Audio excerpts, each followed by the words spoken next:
Okay, look at this. Of course, the words come out backwards, don't they, when you're looking at them? But here you see Aster, Aster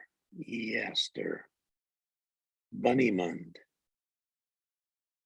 And this is book 2 in William Joyce's wonderful series, The Guardians of Childhood.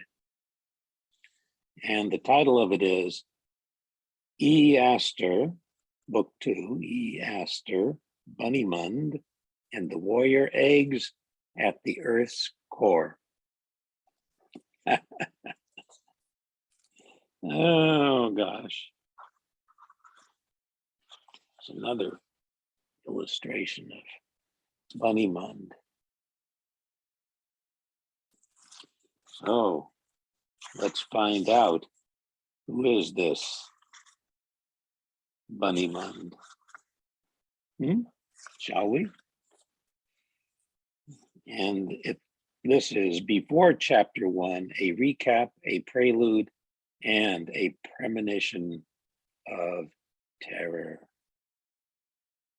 Since the Battle of the Nightmare King had been won, the planet seemed to be relatively quiet. Catherine, North, and Hombrick had stayed in the Himalayas with the Lunar Lamas. They knew Pitch and his nightmare armies would strike again. Pitch had escaped wearing the robot genie's suit of armor and had vowed revenge against them all. But the man in the moon had given North the magic sword that had belonged to his father. He had told them of 4 other relics from the Golden Age that could be helpful, perhaps essential, in defeating the Nightmare King once and for all. But where Pitch was hiding, or what they should do next, was a puzzlement. Similar questions were being pondered on a faraway island in a secluded section of the Pacific Ocean. On this island, there resided the most ancient, mysterious, and peculiar creature the world had ever known, or not known actually. Though he possessed extraordinary wisdom and power, he had given up on the comings and goings of history and humans. He had not allowed himself to be seen in living memory. This being, however, knew something was in the air. He knew about the Battle of the Nightmare King, and he knew of Hombrick and Pitch. He'd had dealings with them in the distant past. He could see and sense signs most unwelcome. Deep beneath the earth, which was his realm, he heard ominous sounds. He kept to himself and liked it that way, but his animal instincts told him that, like it or not, he would once again be asked to help save the world he had so carefully cut himself off from. His nose twitched. His massive ears flinched. He wondered about the terrible battles to come and what, if any, part he would decide to play. And here are our heroes. There's the bear, Catherine, Hombrick, Nightlight, Petrov, and North himself.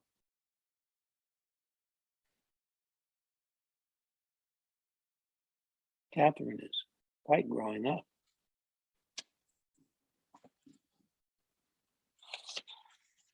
Chapter 1. We begin our story with a story. In the hinterlands of eastern Siberia was the village where Catherine, North, and Hombrick called home.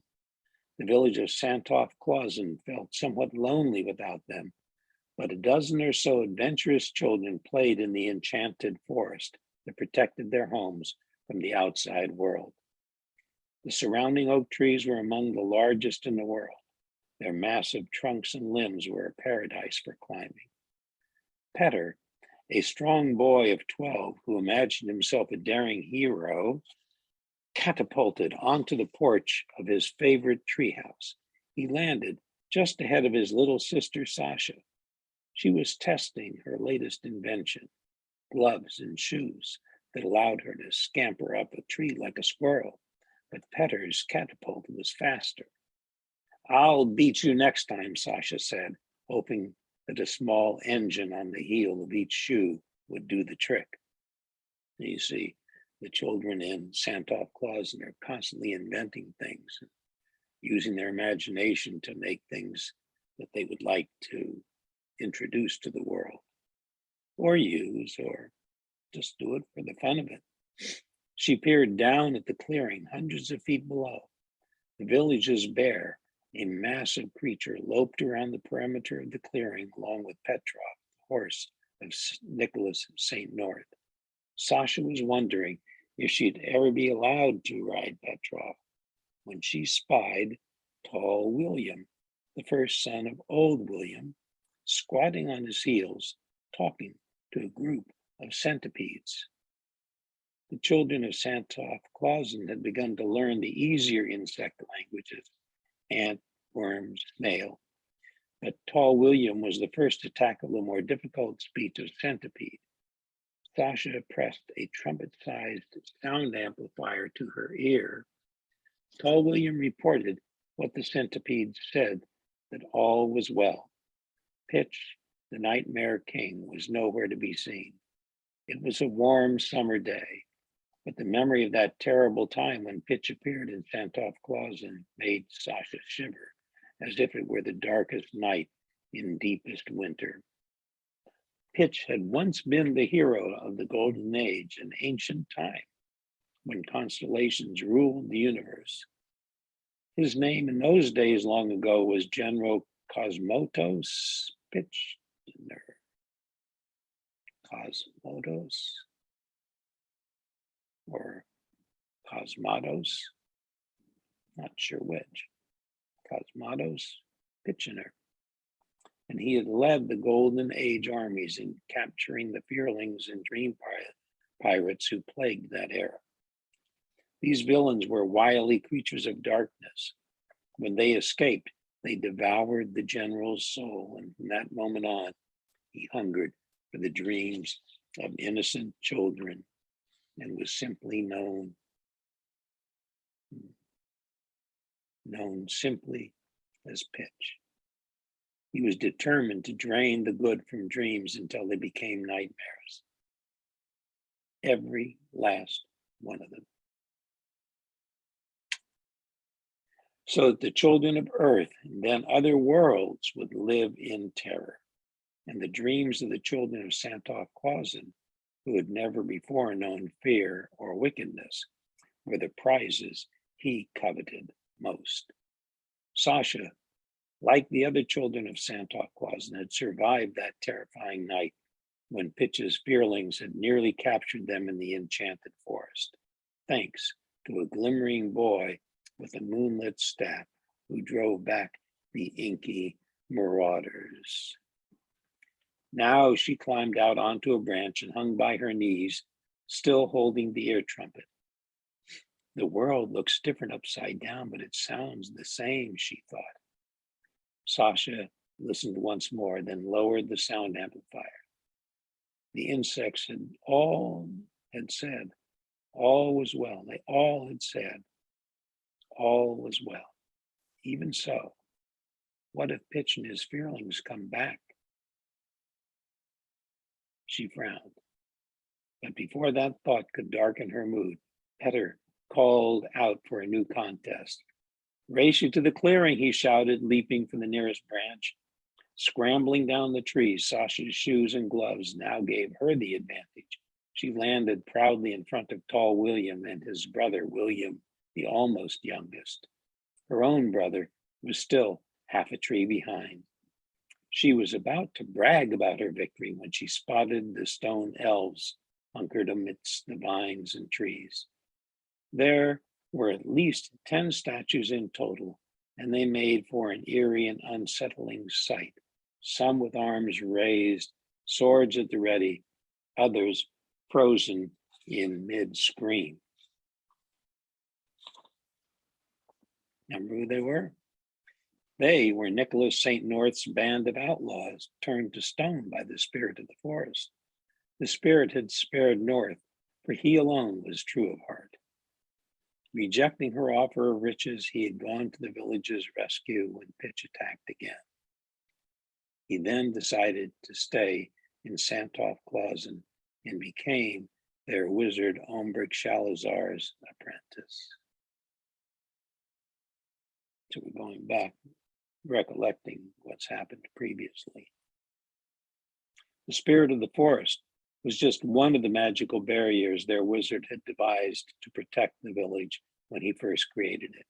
He'd also conjured up a 100-foot-tall hedge, the great black bear the size of a house, and the majestic oaks that blocked the advance of anyone who tried to enter Santov Clausen with ill intent.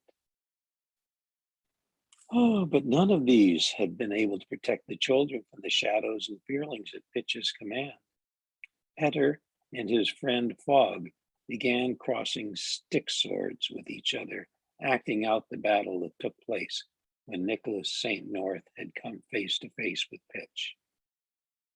Everything they knew and loved had seemed lost until North galloped up to the rescue on Petrov. Though badly wounded, North had been able to drive Pitch away, but the children all worried that the Nightmare King would return. At this very moment, Ombric, North, and their friend Catherine were far from Santov Clausen, searching for the weapon, some sort of relic that would conquer Pitch forever. The youngest William was near tears. "I'm afraid Pitch told us he would come back." "North, Umbric, and Catherine will find a way to stop him," Petter told him reassuringly. William, the absolute youngest, wasn't entirely convinced. "But Pitch's magic is strong. What if it's stronger than Ombric's?" "What does Ombric always say?" Petter asked. The youngest William thought for a moment, and his eyes grew bright. "Magic's real power is in believing," he proclaimed, clearly pleased to remember Ombric's very first lesson. He began to chant, "I believe, I believe, I believe." Sasha joined in. "I believe, I believe, I believe. Catherine and North and Ombric will come home." Chapter 2, in which old friends are reunited. While William, the absolute youngest, and Sasha chanted, the light around the children began to glisten and shine. The spirit of the forest was coming. In a whirl of shimmering veils laced with tiny gemstones, she appeared before them. "Time for lessons," she whispered, her soothing voice cheering the children as always, and her luminous, otherworldly beauty banished all worries. "Today, you have a special surprise." Lessons in Santov Clausen were always a surprise.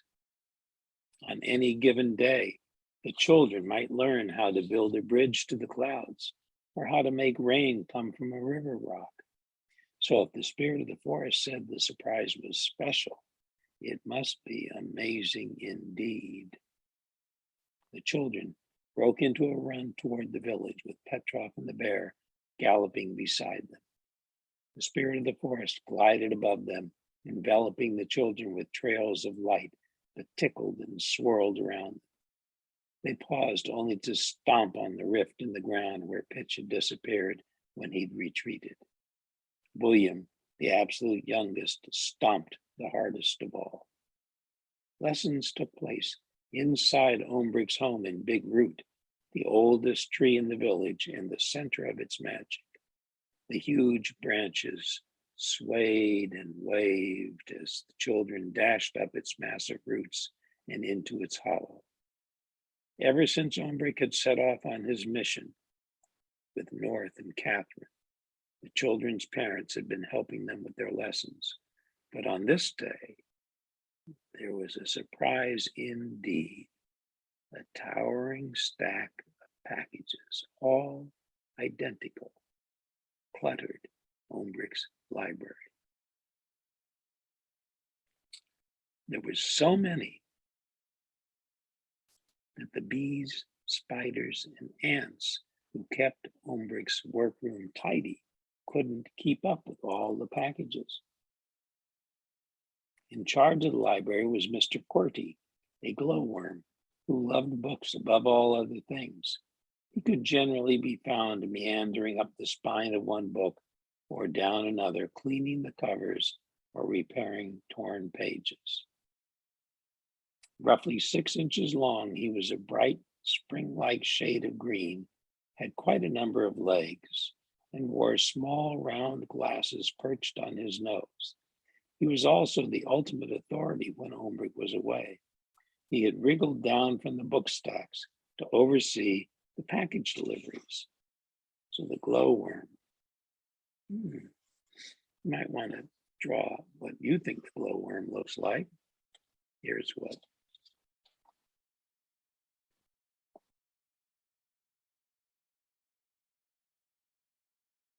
It's in the book.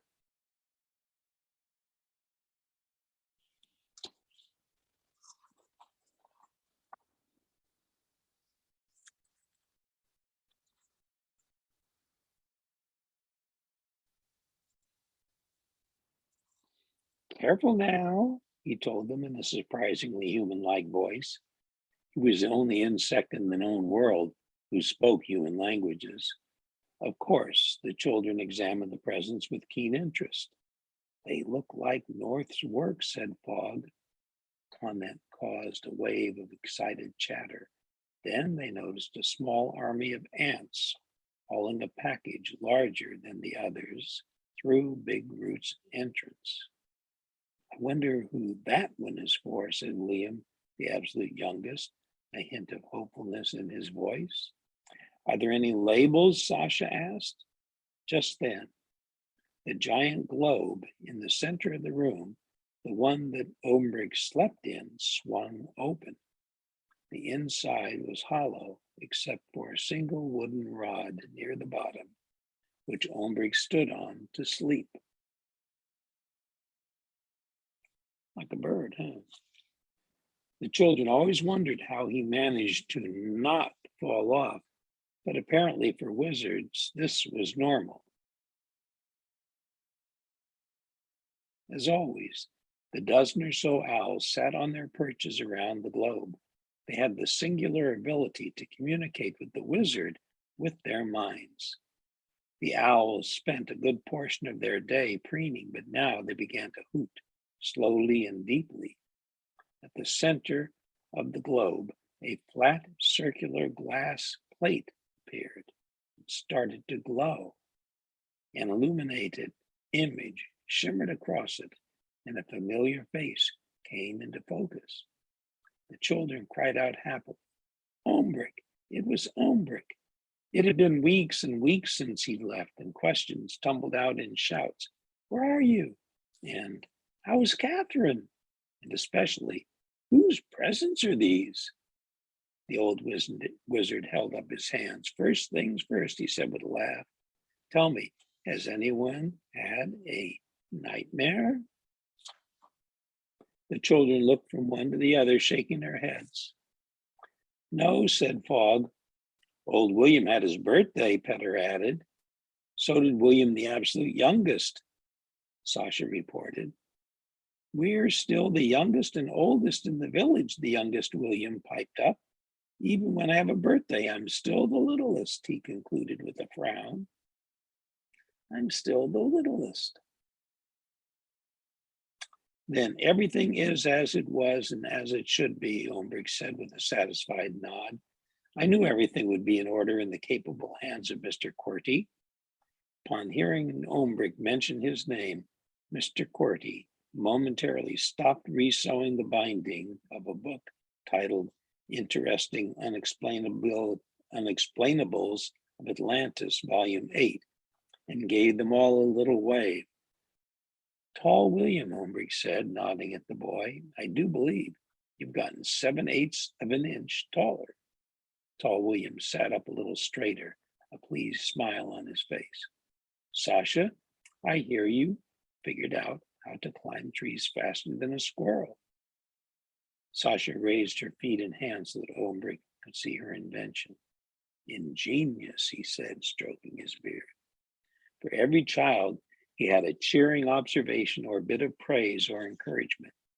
Finally, he reached William, the absolute youngest, who only wanted to know about the mysterious boxes. Olbrich could tell it was taking every ounce of the boy's self-control to not snatch one up. To answer your question, young Williams, these boxes are presents from North. There is one for each of you. Each is exactly the same until you pick it up, he said mysteriously. Since I'm the smallest, may I have the largest box? Asked the youngest William in his sweetest voice. That gift is special, said Olbrich. It's for all of you and should be opened last. So each child chose one of the other boxes. Petter hefted one in his hand. It was surprisingly light. Olbrich smiled. Now, think of a thing you would like, and it will be yours.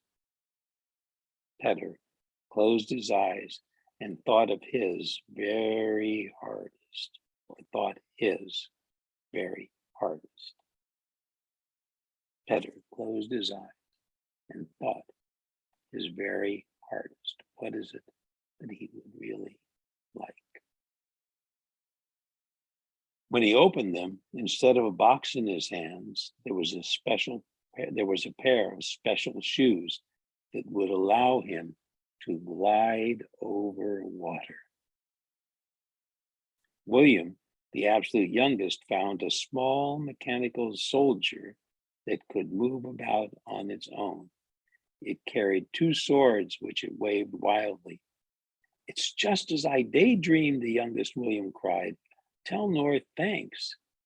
There were even presents for Petrov, a carrot that would last a week, and the bear, an elegant ring for the paw that had been hurt in the battle with Pitch.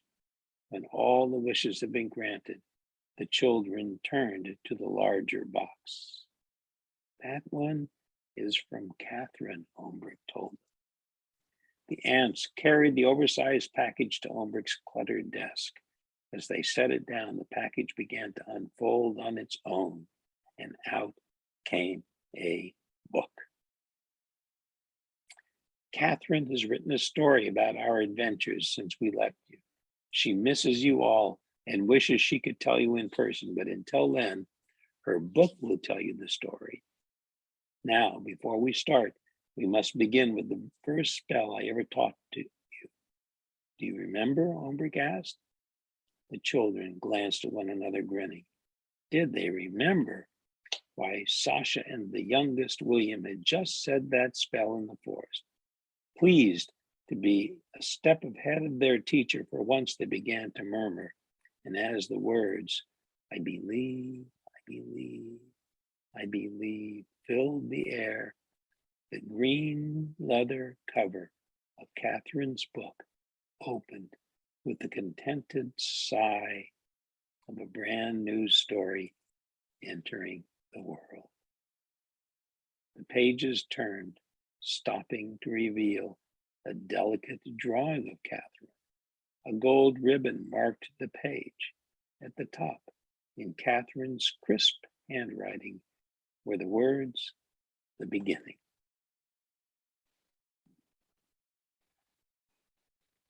Chapter 3, Catherine's story of their recent amazements.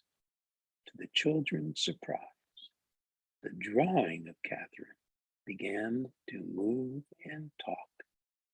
And then her voice filled the room. The insects stopped their tidying, and the owls quieted their hooting. Mr. QWERTY paused in his work on the other books. The only other movement in Big Root came from the turning of the pages and the fluttering wings of the moths and butterflies that cooled the children against the summer heat. Standing watch outside, Petrov and the bear leaned forward to listen too, for even a horse and a bear love a good story.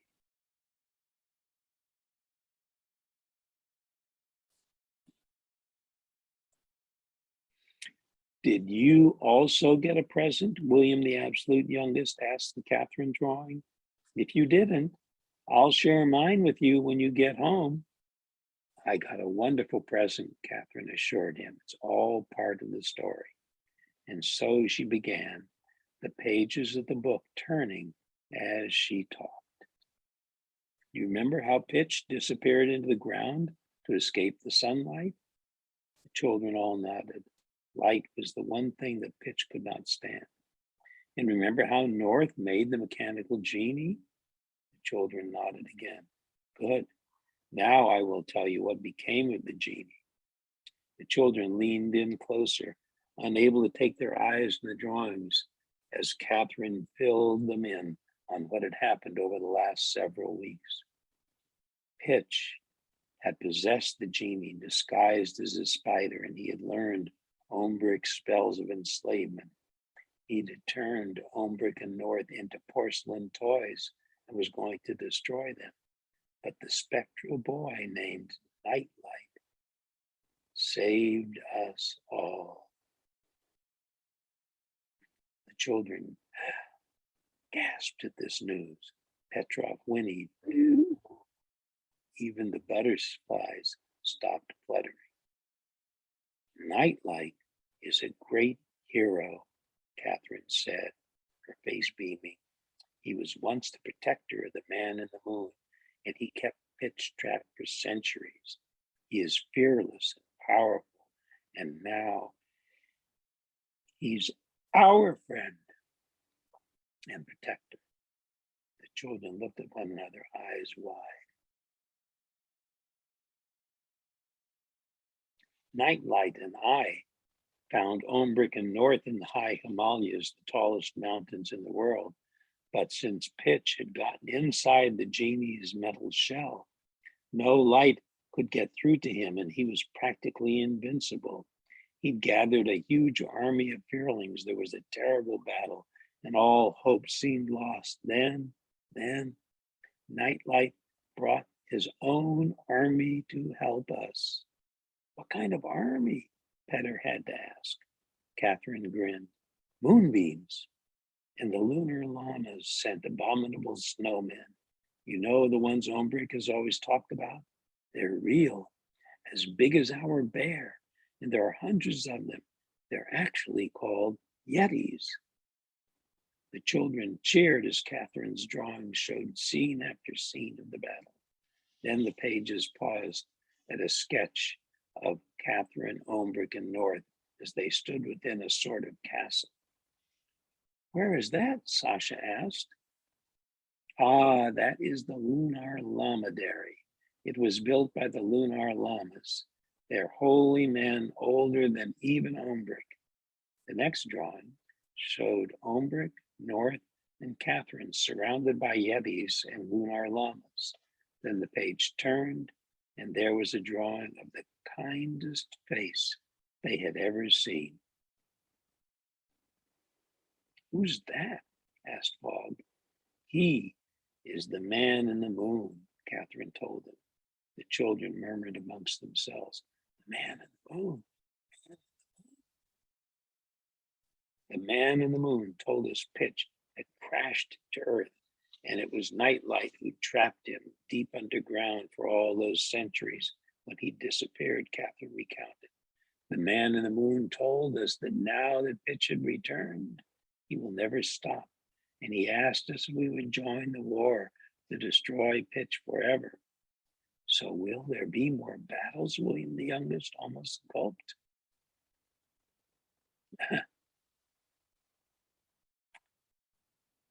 Gotta go back. So will there be more battles? William, the almost youngest, gulped. Does that mean we won't see you for a long time? Asked Fogg. When are you coming home? We miss you, Sasha added. The children's questions and Catherine's answers were drowned out by a loud noise, a loud honking noise. Catherine began to laugh. I'll tell you more later. I have my baby goose to take care of. A drawing of a very large gosling appeared on the page.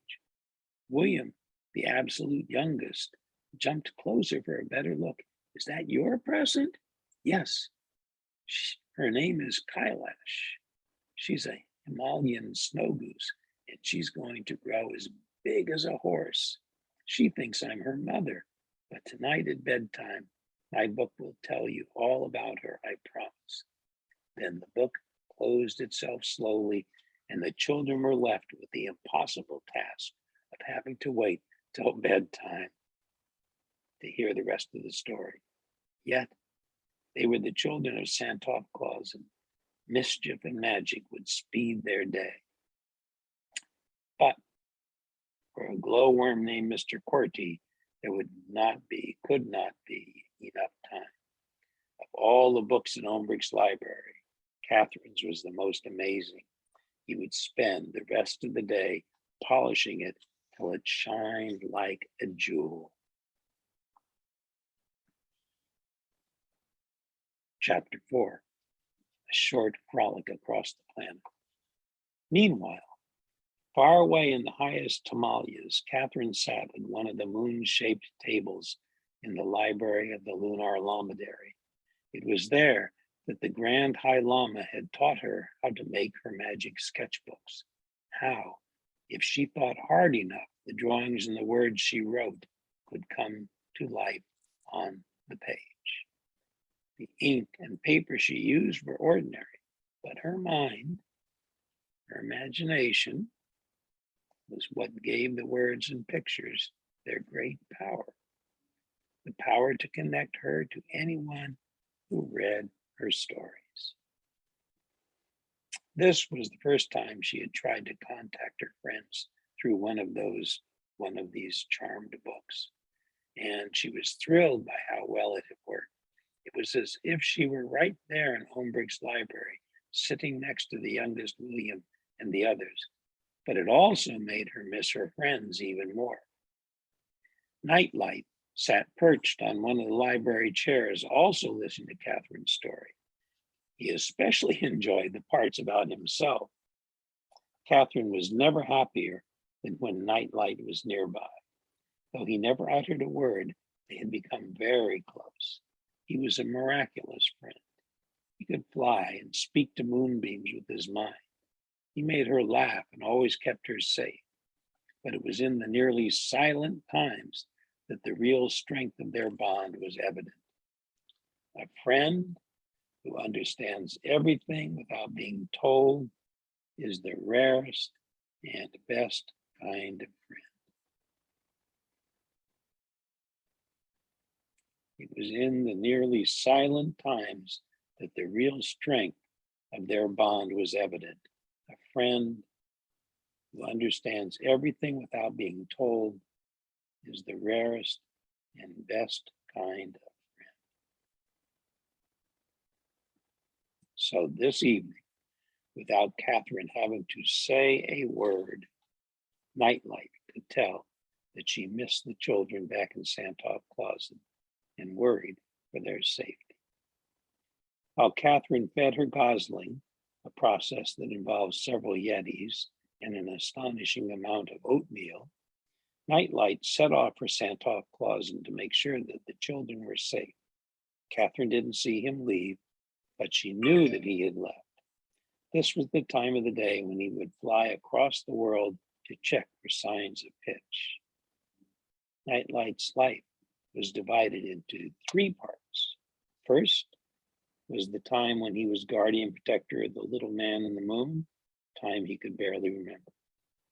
He did not like to think about the second part, the long years, the long dark years, trapped in a cave with the nightmare king locked inside Pitch's cold heart.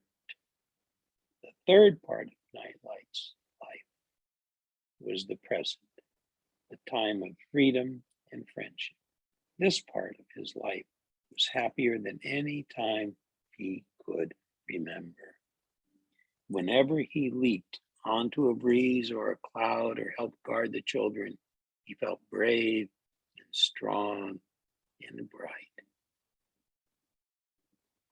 What made him happier still was Catherine. She was clever and kind and always ready to help her friends.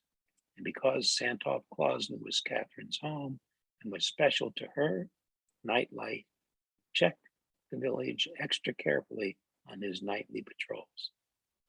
If Pitch returned to hurt these people, Catherine's people, Nightlight would do everything in his power to stop him, even at the risk of being imprisoned again inside Pitch's heart, or even worse, destroyed. It was night when he arrived in Santa Claus. He scoured the forest looking for danger. Was that the silhouette of a leaf in the moonlight, or the grasping fingers of a fearling? Was it Pitch who momentarily blocked out the moon, or a cloud drifting across the night sky? After Nightlight had examined every out-of-the-way crook and corner of the forest and was assured that all was well, he moved on to the village. He peered into each cottage and yard. He even checked the layers of ground around Big Root. Finally, he held his moonlit staff over the dank, smoky scar in the dirt where Pitch had retreated. The moonbeam in his staff's diamond tip glowed brightly, and Nightlight was able to see that the scar looked just as it had the night before and the night before that. He checked a second time just to be sure, but he saw no dastardly fearlings disguised as shadows, no trace of Pitch anywhere. On most nights, this was enough to satisfy the spectral boy. He would laugh his perfect laugh and hop onto the nearest cloud for a game of moonbeam tag, but tonight something felt wrong. Perhaps it was nothing, but all those years near Pitch had given him an instinct for evil. So he stayed back in the shadows, searching the sky as the children, Santa Claus, made their way to Big Root for their bedtime story. By now he knew their names. Sasha, Petter, Bob, all the Williams and the others. He watched them secretly while they talked about the story Catherine would continue telling them tonight, the magic book. As they hurried to prepare for bed, the Nightmare King was far from their minds. But as much as Nightlight loved Catherine's stories, he would be watchful while the children gathered. His attention was in the shadows.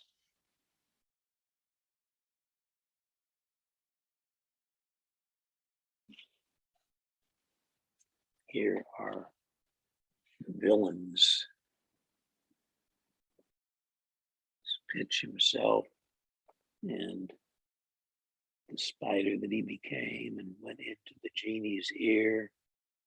So the genie isn't the villain, really. The genie was possessed by Pitch. And there's what the fearlings look like.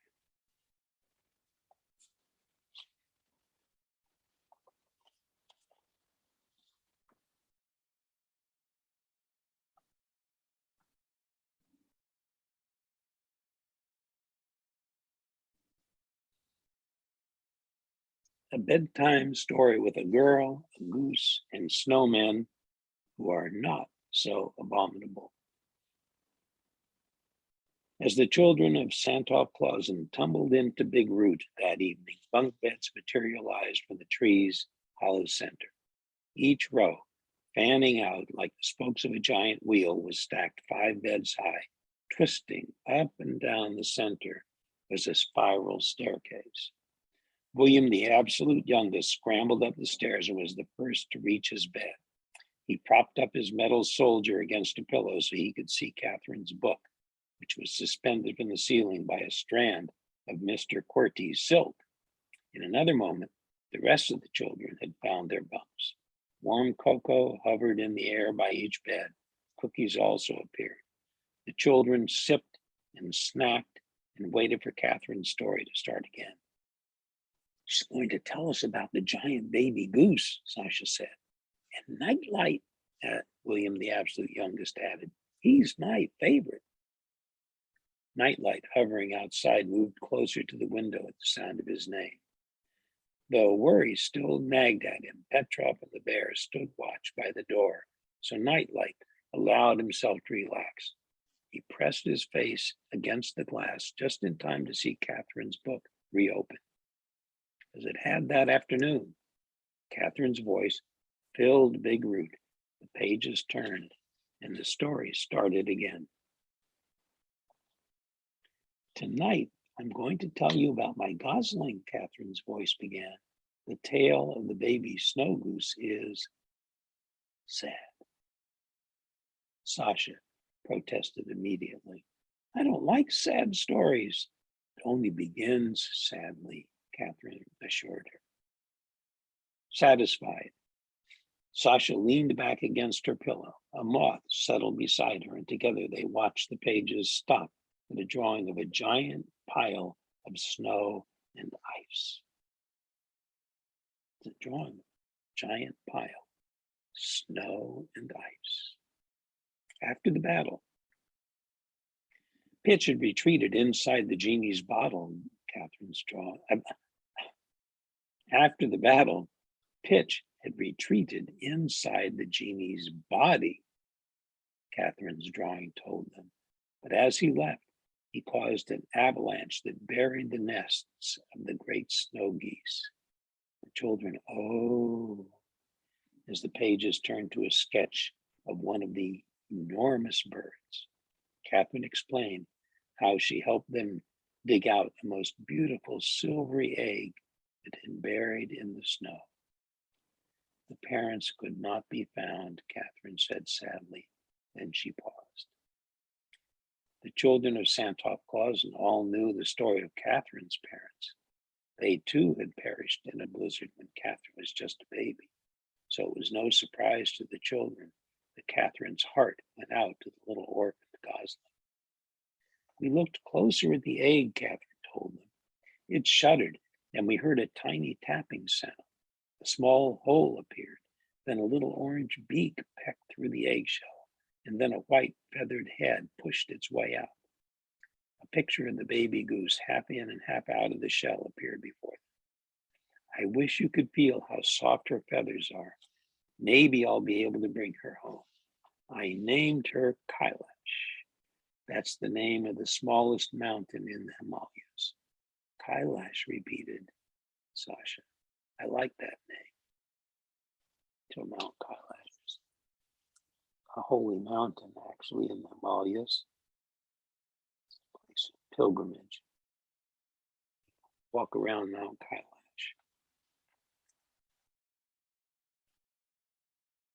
Perambulate the mountain. Nightlight and I helped the geese rebuild their nests. They're enormous, nearly as big as a room, and the geese stand taller than North, and they are big enough for a person to ride upon. Ombrick laughs every time he sees Kailash waddling behind me, Catherine continued. I think he feels like a grandfather. We filled the nests with white goose down to make warm beds. Sometimes I even sleep with Kailash so she won't feel lonely. But I'm very glad the Yetis know how to cook baby snow goose food. Pictures of the giant hairy Yetis cooking for the gosling and of Kailash waddling behind Catherine made everyone laugh. Then more images followed as the book's pages turned. Catherine and Nightlight flapping their arms to try to teach the gosling to fly, and Kailash's first hops into the sky. Now she can fly for 2 or 3 hours at a time, Catherine announced proudly. She's growing so fast. We have to keep making her nest bigger. She grows 2 or 3 inches a day. A growth chart appeared, measuring Kailash against a wall. And I'm learning to speak snow goose. It's almost as hard as owl, but easier than eagle. Now she's learning to speak snow goose. Almost as hard as owl, but easier than eagle. Now Pog sat forward. Can Nightlight speak snow goose? He asked. Catherine answered. He never says a word, but he seems to understand everything. With many creatures, I think he can talk just by thinking, but he likes to talk to me with pictures. Look. The children all leaned forward to see Nightlight's drawings, which were different from Catherine's, simpler, more childlike, but quite beautiful in their own way. There were sketches showing his old life in the Golden Age, pictures of the giant lunar moths, huge glowworms that lived on the moon, the man in the moon when he was a baby, and the last battle of the Golden Age. There was also a darker picture of all those years Nightlight was trapped in a cave with pitch. Finally, there was a picture of him being freed by his moonbeam friend, and then another of him saving the children of Santa Claus from the fearlings that night in the forest. Nightlight pressed his fingers against the glass. He loved seeing the children's reactions to his drawings. He loved watching from the outside and seeing how the children reacted to what he had drawn in the book. Yesterday morning, Nightlight had a surprise for me, Catherine said. Nightlight had a surprise for me, Catherine said, when the children settled back against their pillows. I'd been waiting and waiting for Kailash to be big enough to ride, and secretly, Nightlight, not Nightlight, Nightlight, and Kailash had decided that it was the day. Kailash nudged my arm with her beak and lowered herself so that I could climb onto her back. So I did. She unfolded her beautiful wings and we took to the air. It felt as if we could fly forever. We flew all over the Himalayas, even the tallest mountain in the world. And of course, we flew over the mountain Kailash was named for. We flew till it was dark. And then I tucked Kailash into her nest and told her a bedtime story about all of you till she fell asleep. And now it's time for all of us to do the same. The book began to close. Good night, everyone. Dream of Kailash and me, and we will come home to see you soon.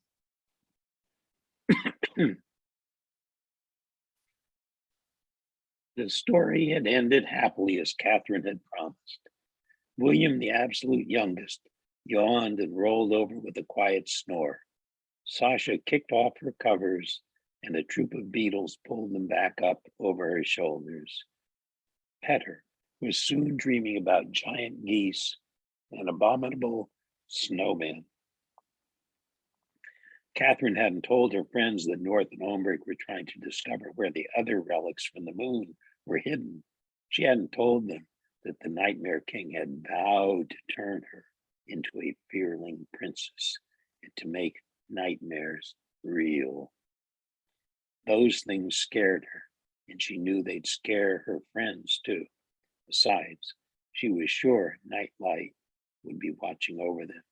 Nightlight, who never slept and never dreamed, would keep nightmares, both imagined and real, away. Petrov and the bear stood watch at Big Root's entrance, while Nightlight sat just outside the window. His guard was up. The night was too still. Something was wrong. Something was coming. Something was wrong. Something was coming.